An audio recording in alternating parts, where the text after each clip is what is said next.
Hello everyone and welcome back to my channel. So this is my second video ever and I'm really happy to say that my first video, it blew up, it got around 9 views and I am so happy. So thank you to everybody who watched that, and I'll try to make more content in the future that is like that, and hopefully I'll get as many views as that video did. So if you would have a beacon that you have in your world and you would like to showcase that somehow, then here are a couple of designs that will make it look great in your own survival world. So let's get right into it. Alright everybody, so here with our first design, we have the nether portal design.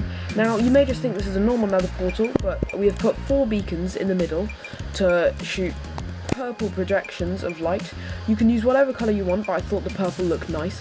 Now if you put stained glass over beacons, then actually it does change the colour. So mainly you can just put magenta, well, any colour, stained glass, but it works better if you have a stained glass pane.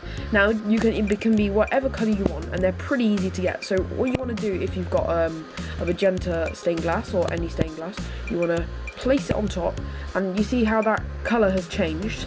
That is how you change the colour of the glass on top of the beacon. So now what you want to do is you want to place a stained glass on top of the beacon. And now, see, I think that if you place a stained glass pane, then it is definitely a lot better. Even though you can't jump onto it, you can't jump onto the beacon, and there's still one piece of glass there.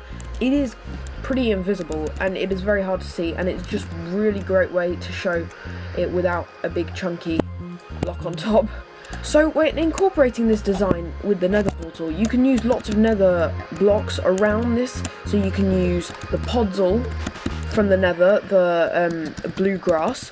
You can also use lots of other vines over the portal, make it look a lot more ancient and mystical. Now, for anybody who was wondering, this is a normal beacon design where you put blocks of iron, redstone, gold, diamond or netherite and emeralds. Put them together to create this position, which is where you put the blocks on top of one another, and then what you want to do is you want to place the beacon on top. Now I've given a really good overview of the beacon powers and what actually beacons do in your world. Check that out in my other video, and it is my first video, so go check that out. But really, another thing about these beacons is they don't look very nice. So what you want to do is you want to use a design like this to showcase your beacon in a nice light. Like, it's very subtle, but the beacons of light are shooting up into the sky from behind that nether portal, and it is a really great way to put something in like your realm or your server as the center of the server, as a community nether portal. I think that's the main design that I would use it for if I played on a realm or a server. Alright guys, so we're on to our next design and final design for the showcase. But this design was actually, I saw this off Reddit and I wanted to put this in my video because I thought it was a really cool projection, and it's a lot like a statue that you'd put in somewhere like a temple or a castle or somewhere like that, which shows great power and lots of different blocks. So you can use whatever blocks you would like for this. I would recommend using stone bricks and polished andesite, but you can use whatever blocks you want, and also you can place stained glass panes or stained glass blocks up here if you would like to change the colour. I left this as just the white coloured beacon, but I would just like to shout out the person I saw this off on Reddit, and his name is Random Builder, or her, I'm not sure, but go check them out, and I'm sure they're very popular, so go check out and show love to their community. Okay guys, so we're back, and in this part of the video I'm just going to be showing you all the different blocks you can use for beacons. So the beacons you can use with different blocks, so you can build an emerald beacon. Now emeralds, if you didn't know, are obtainable by trading with villagers. So if you find a villager or a village nearby, then I'd recommend you go to it and capture the villagers and take them back to your base. Surely if you would like a video that shows different village designs and village trading halls, then I'll make a video on that. If you would like that, then just comment down below and I'll do that if you would like, but if nobody would like to see that, then that is fine as well. But villagers normally spawn with different trades that you can trade for, and if you level up villagers, they tend to give you cheaper things.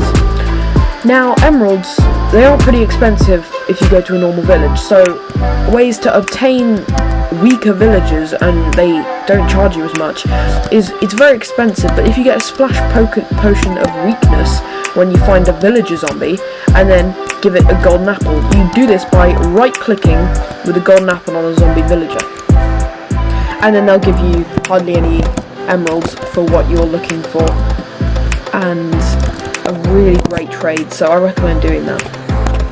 The emerald beacon is probably my favourite. I love green, it's such a brilliant colour. I really like the square design on it, and I think I'm not using any texture packs, so I think this emerald block looks really great on beacons. Alright, so we're on to the netherite beacon, the big boy, the one that takes the most amount of grinding. So, on a netherite beacon, it is of course completely black. It's lovely texture on the netherite block. I really like the outer rim on the blocks, the darker black on the outside. The shade of black on the netherite is really great, and I think it's a very big flex. It doesn't particularly look nice compared to the emerald, but it is definitely a big flex in your base if you're worried about showing off how much netherite you have. This is a great way to show it, and it's just, I'd be careful making netherite beacons on servers and realms due to griefing and all that. But if you're just playing by yourself, this is a great idea if you've got the time and the patience.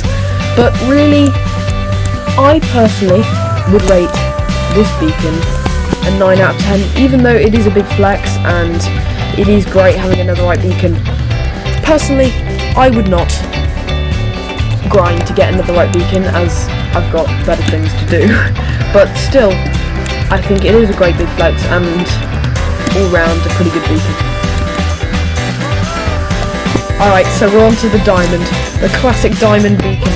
So diamonds are known in Minecraft for being the most valuable thing, because all the people who played Minecraft for many years all absolutely really liked diamonds, because it was the richest thing and it was shown wealth in the Minecraft community. And that was when, you know, in 2015, 16, 17, after this, netherite came in. And when netherite came in, diamonds kind of went out the window because nobody wanted diamonds, they wanted netherite. But I still value diamond as a great block in the game, and I think that diamonds are still really great when you get them. Alright, so we're on to the gold beacon. This is probably the rarest beacon, and I haven't seen anybody on YouTube or Twitch with a gold beacon apart from one YouTuber named Wodsy. He's a brilliant YouTuber, I absolutely love his content, but I recommend you go check him out because he's built amazing beacons in his Minecraft Hardcore series, so go check that out, link in the description. So with the gold beacon, I think it's one of the rarest beacons, as I've already said, and normally you never see these, so I would recommend building a gold beacon. They're not too cheap, but really if I had lots of gold I would trade with piglins to get lots of different things. But if you've traded with piglins for soul speed books and whatever, and you've already got that all maxed out, I definitely recommend using a gold for a gold beacon. Alright, and we're on to the cheapest beacon, the iron beacon. Now, if you're going to build a beacon, then realistically you should probably go for the iron. It is very cheap and you can build a really great iron farm using tutorials on YouTube. I would go for an iron beacon if I was in my own survival world and I was just starting out and I just got netherite and stuff.